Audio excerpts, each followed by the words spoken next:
took my time actually watching this anime. This anime did take me quite a while to actually finish because I was pretty much taking my time with it, and and it was one of those perfect animes where you could take your time with it because the anime is so good.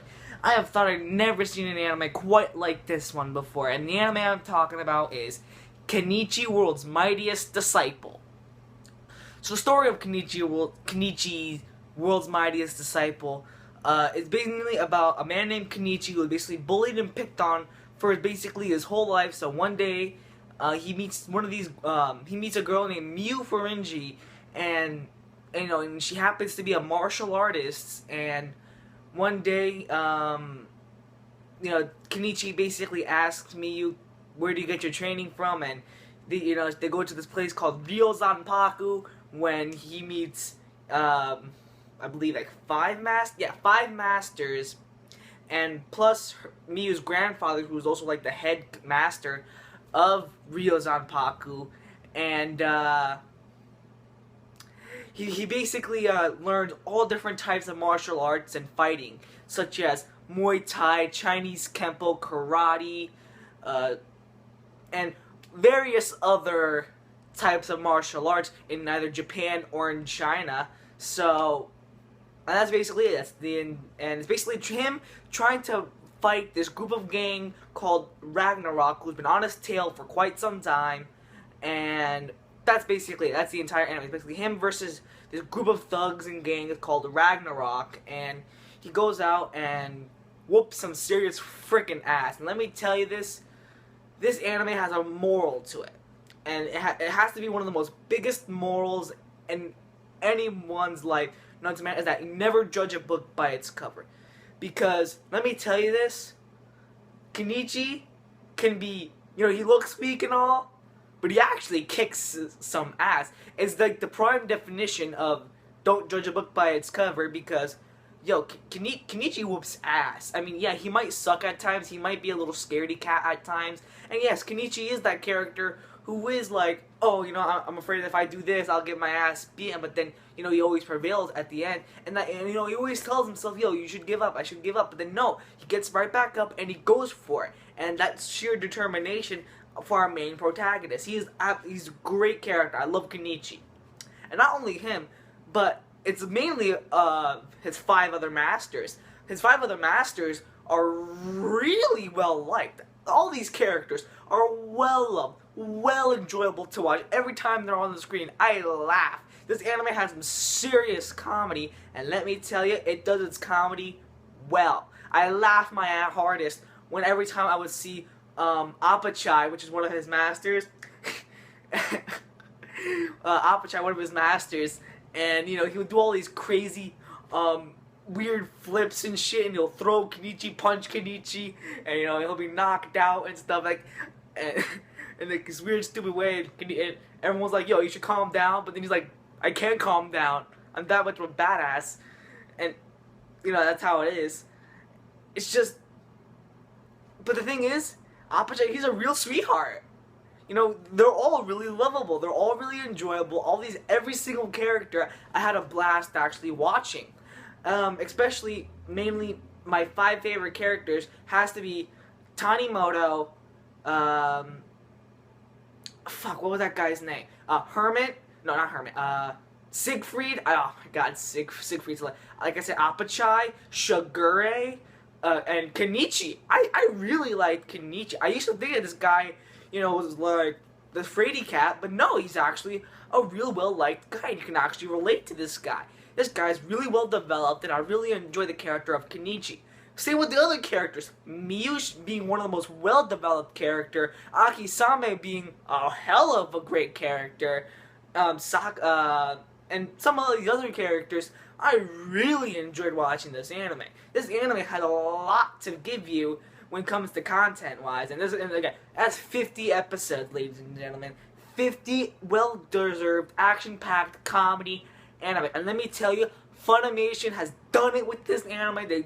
They did not hesitate. The English voice acting for this anime is flawless. I really enjoyed listening to the English voice casting of Kenichi World's Mightiest Disciple. I really enjoyed the English voice acting, and hell, I recommend it in English, which is really good. Funimation doing their awesomest job with the dubs.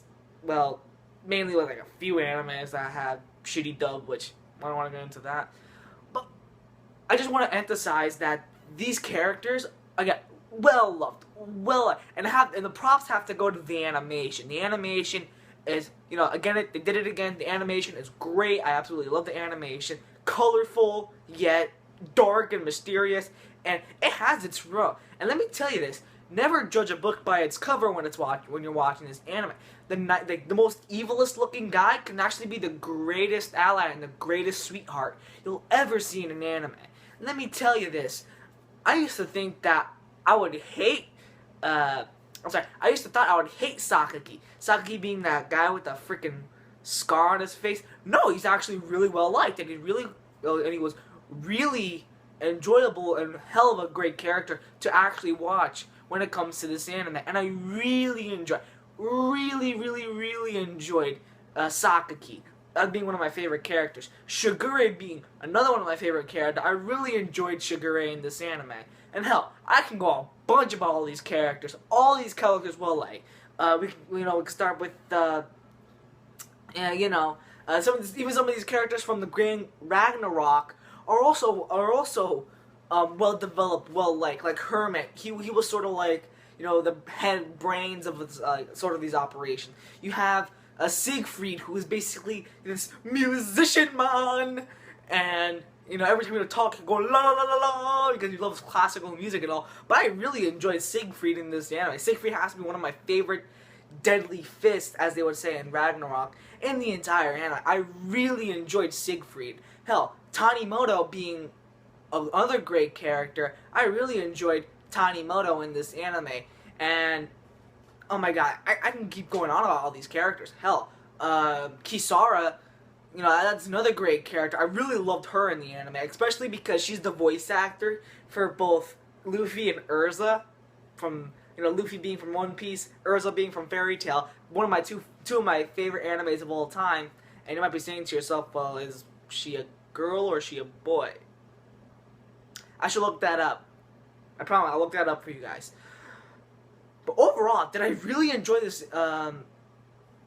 This anime's art style is again really well done, and also has a lot of history to tell. Hell, I did not know some of these characters were named after like old ancient mythology and stuff like that. Like, that was really well done. I really got a kick out of some of the history. I got to learn history about Muay Thai and Kenpo and Chinese martial arts. I really enjoyed the action scenes. My God, is the action scenes well executed, well done. I enjoy the action scenes. Hell, every action scene I've seen left me to the edge of my seat. This anime has great action, okay? Every time when Kenichi would go flat on his face, he'll always get up and always not stop fighting his opponent no matter what. And that's sheer determination. And that's why this anime is great.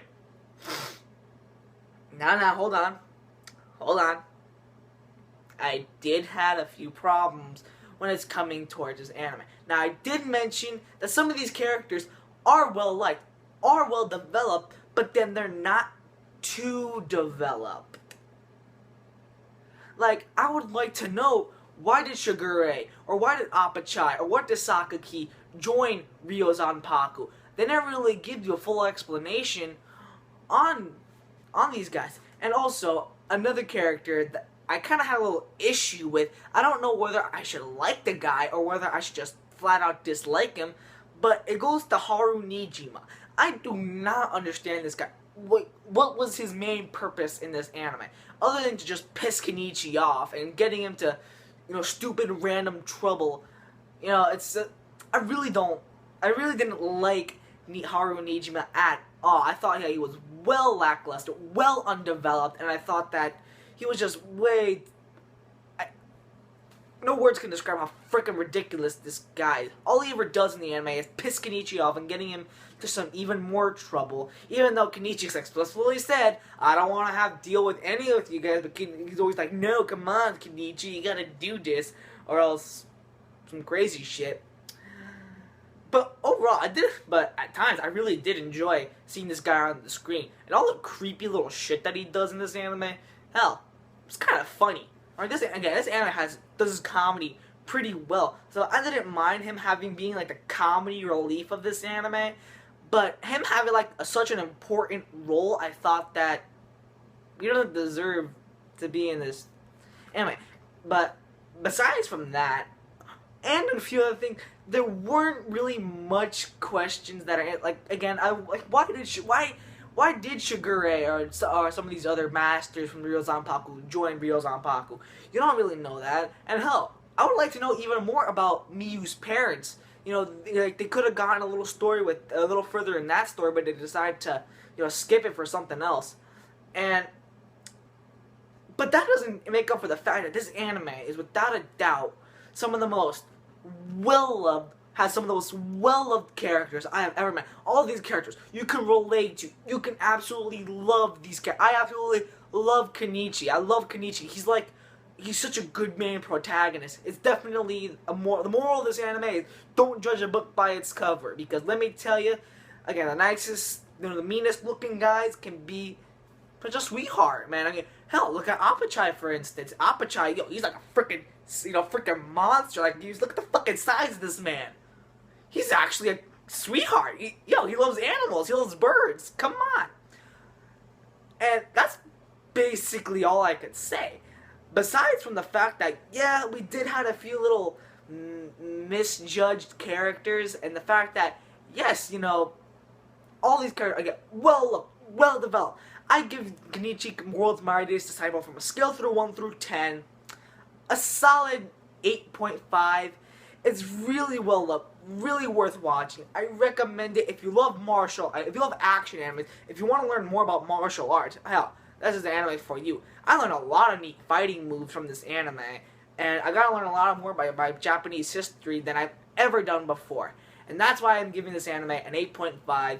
Yeah, the reason why it wasn't really that high on the list was because, yeah, it does have its few little bumps on the road. Like, again, like why the hell, like what's the deal with Nijima? Or why did, some of these characters, did join Ryo Zanpaku? Or why did they even decide to even, join it to begin with? But I still had a kick out of this anime. If you love action, if you love martial arts, go watch this anime. If you're not really into action, if you don't really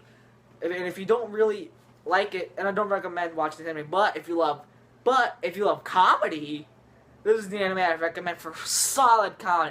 I have to give props to this anime for its beautiful comedy. I laughed my hardest at this anime. Legit, this genuinely happened like the other day. My sister, she walked into my room and she saw me laughing my ass off of this one scene in Kenichi, and she looked at me like clearly like, what the fuck are you watching? Because it was so funny, and that's why I'm giving this the perfect score that it does. It is definitely worth watching. And stay tuned for hopefully another video, which is going to basically discuss what anime should I watch that's recommended by you. I'll see you later, guys. Peace.